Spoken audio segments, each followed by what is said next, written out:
Bismillahirrahmanirrahim. Assalamualaikum warahmatullahi wabarakatuh. Perkenalkan, nama saya Hikmah Wahyu, NIM 86231 2020 034, Prodi Manajemen Pendidikan Islam. Kali ini saya akan membahas tentang perumusan kebijakan, yang diantaranya ada hakikat formulasi kebijakan, komponen formulasi kebijakan, proses formulasi kebijakan, dan yang terakhir aktor dalam formulasi kebijakan pendidikan. Perumusan kebijakan yang pertama mengenai hakikat formulasi kebijakan. Kebijakan adalah rangkaian konsep dan asas yang menjadi pedoman dan dasar rencana dalam pelaksanaan suatu pekerjaan, kepemimpinan, dan cara bertindak. Istilah ini dapat diterapkan pada pemerintahan, organisasi, dan kelompok sektor swasta, serta individu. Di dalam bahasa Inggris, kebijakan disebut policy. Kebijakan juga dapat diartikan sebagai mekanisme politis, manajemen, atau administratif untuk mencapai suatu tujuan. Kebijakan menurut Anderson yang dikutip oleh Ali Imran mengemukakan bahwa kebijakan adalah serangkaian tindakan yang mempunyai tujuan tertentu yang mesti diikuti oleh para pelakunya untuk memecahkan suatu masalah. Sementara Budiarjo berpendapat bahwa kebijakan adalah sekumpulan keputusan yang diambil oleh seseorang pelaku atau kelompok politik dalam usaha memilih tujuan-tujuan dan cara-cara untuk mencapai tujuan tersebut.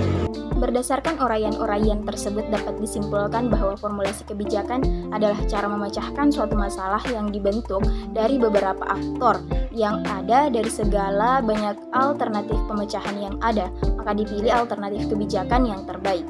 Yang kedua, komponen formulasi kebijakan.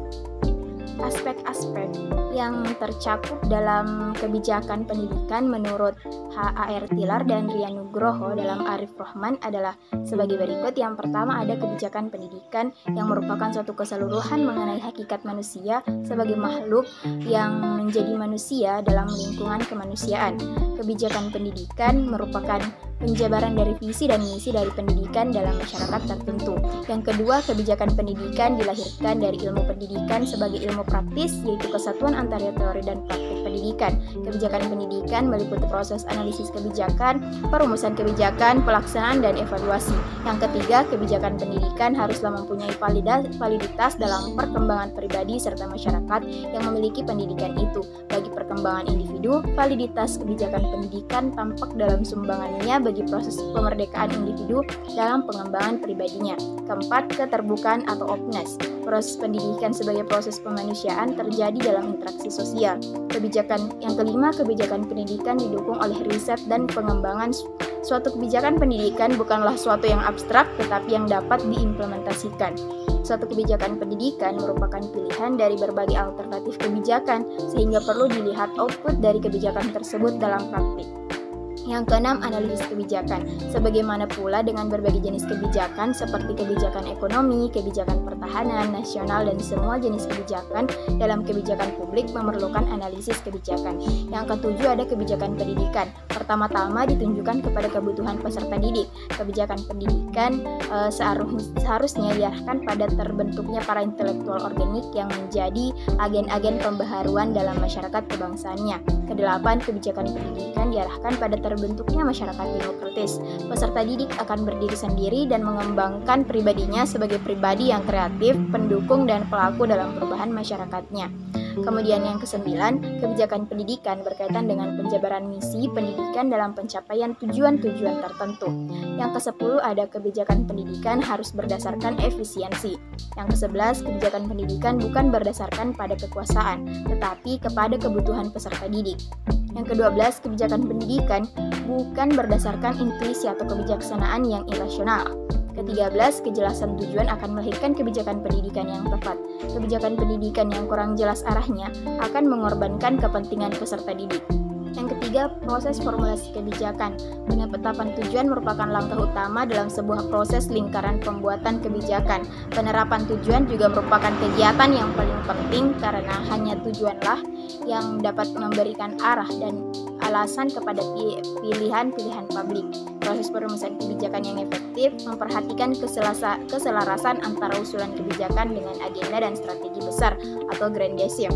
Pemerintah melalui konsultasi dan interaksi tahapan perumusan kebijakan menekankan konsistensi sehingga kebijakan yang baru tidak bertentangan dengan agenda dan program pemerintahan yang sedang dilaksanakan.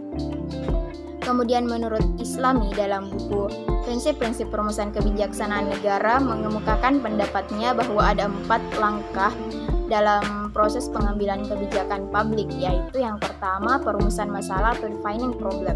Pemahaman terhadap masalah dapat membantu menemukan asumsi yang tersembunyi, mendiagnosis penyebab-penyebabnya, memetakan tujuan-tujuan yang memungkinkan, memadukan pandangan yang bertentangan, dan rancangan peluang kebijakan baru. Kemudian proses kebijakan publik dimulai dengan kegiatan merumuskan masalah secara benar, karena keberhasilan atau kegagalan dalam melaksanakan perumusan kebijakan ini akan sangat berpengaruh pada proses pembuatan kegiatan. Ini akan sangat berpengaruh pada proses pembuatan kebijaksanaan seterusnya. Kemudian yang kedua ada agenda kebijakan.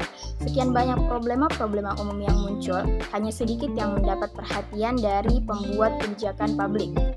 Pilihan dan kecondongan perhatian pemuat kebijakan menyebabkan timbulnya agenda kebijakan.